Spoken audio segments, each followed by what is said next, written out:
Attention please. This upload is only for educational purpose. No intention to infringe copyrights. Learning English with subtitles. GPITRAL. GPITRAL. Definitely a must-see. Follow us.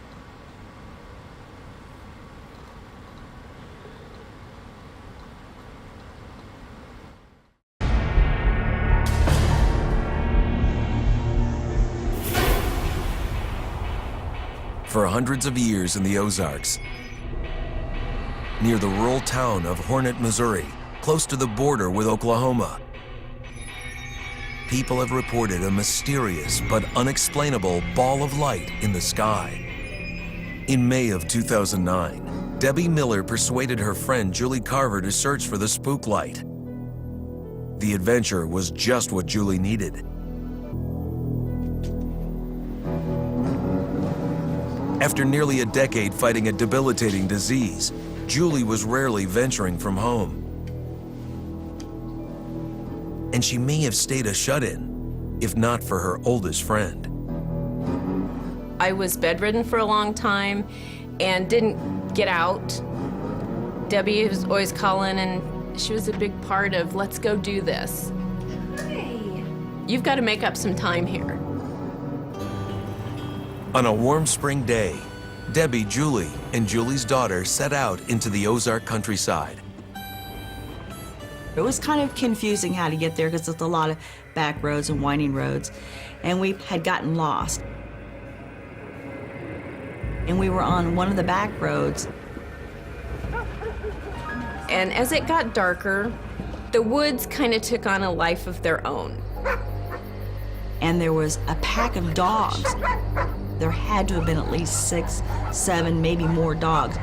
And we thought that was really weird. Where did they come from? They're all over. Looks like they're gone. I am not going out there. We were sitting on the side of the road and we were getting hot. And I was actually a little leery of rolling my window down just because I had this feeling something would creep up and get me. I am not getting out. At first, we were kind of apprehensive. Come on. You know, 3 women alone on a deserted road. It's dark, there's no street lights.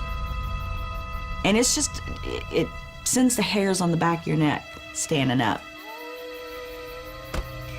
And all of a sudden, all the animals in the forest just started getting really, really, really loud. I mean, super loud. Oh my God. And it just kept getting louder and louder, and we were looking at each other like, what is going on here?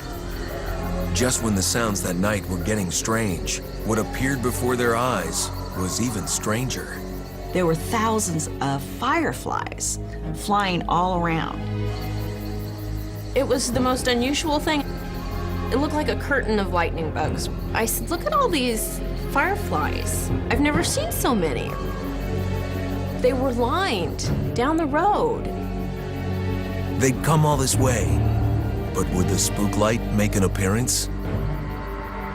Well, we waited for hours and hours and hours and hours. And then as we looked down the road, that was when the spook light appeared to us in a ball.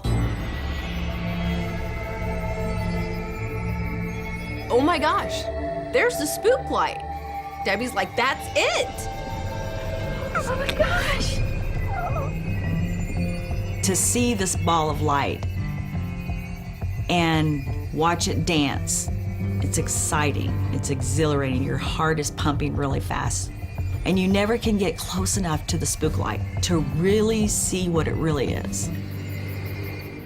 For Ozark Native Americans like Lenny Skye, the spook light glows with the energy of his ancestors. In the Ozarks, there's a lot of mystery around here in our Indian country. We build a fire out there, and from that fire, that's the way we do our ceremonies. Ever since I was little, I've heard them stories about spook light bouncing around. It's sort of like a ball of fire, round in structure with orange and reddish. Almost like a stove, the inner part was hotter. When I see the spook light, that's old folks. They're coming back here to see us, checking on us. They tell us when we was little, don't be scared. That might be Auntie, that might be Grandpa. That might be that old man that used to walk down this road here every day.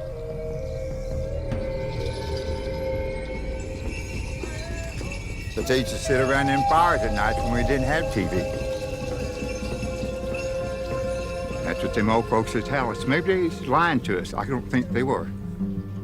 I think they think they was telling us the truth. God's in it here. God don't do anything bad, or people believe that. Recently, Julie and Debbie came out again to try to get close to the spook light. Looks like it's pulsing. Till you are standing there in the middle of that road and it gets dark and you're feeling vulnerable, and then all of a sudden you see this light that you cannot explain. It makes you feel so small in the big scheme of things. It's an amazing feeling.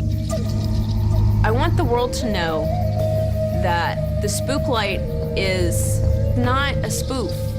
It's real. You really have to see it to believe it. Aaron Bates, Spooklight researcher. The entire culture in the Ozarks is all about stories. Something's going on. Something's unexplained, some type of paranormal ghost, monster, whatever you want to call it. There are things out there that exist that we haven't thought about before. Every time you have an encounter with something that you did not think was real, really makes you wonder about what you've been told about the reality of living here and on this world. The end.